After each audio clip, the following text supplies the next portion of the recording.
আসসালামু আলাইকুম গাইস, আপনারা সবাই কেমন আছেন? আশা করি সবাই ভালো আছেন। আর আপনাদের মাঝে আমি একটা ভিডিও নিয়ে আসছি। যদি ভালো লাগে তাহলে লাইক, কমেন্ট, সাবস্ক্রাইব এবং ফলো দিয়ে পাশে থাকবেন। আশা করি সবার ভালো লাগবে। এই যে ইমোর একটা সেটিং আছে, সেই সেটিং আপনি করেন তাহলে আপনার কাছে মানে অনেকটাই ভালো লাগবে। আমার কাছে অনেকটাই ভালো লাগছে।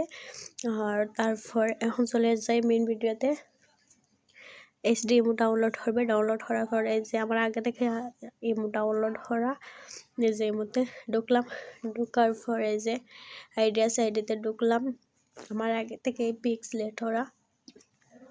তো এখানে যে তিনটি ডট আছে এখানে দেওয়ার পরে যে এখানে চলে যাব। এখানে যাওয়ার পরে যে এখানে ছাপবো। তারপর এই যে এখান থেকে আমি এই পিকটা সিলেক্ট করে নিলাম।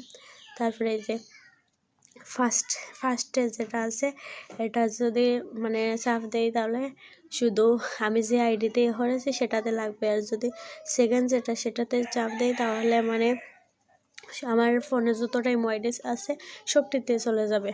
এই পিকটি মানে লেগে যাবে। আপনি যখন মেসেজ করবে পিকটি সামনে আসবে, মানে অনেকটাই সুন্দর লাগে। আমার কাছে অনেকটাই ভালো লাগে, তার জন্য আমি শেয়ার করলাম আপনাদের কাছে। এই যে আমি শুধু এটাতেই চাপ দেব, কারণ আমি শুধু এটাতে লাগাইতে চাইতেছি। তো এই যে হয়ে গেল। এবার দেখেন মানে অনেকটাই সুন্দর লাগে। তো মানে আমার কাছে অনেকটাই ভালো লাগছে। জানি না আমি আপনাদের কাছে কেমন হবে। আশা করি সবার কাছে ভালো লাগবে। যদি ভালো লেগে থাকে তাহলে অবশ্যই লাইক কমেন্ট করবে। লাইক কমেন্ট করে আমার পাশে থাকবে। আসসালামু আলাইকুম, ধন্যবাদ।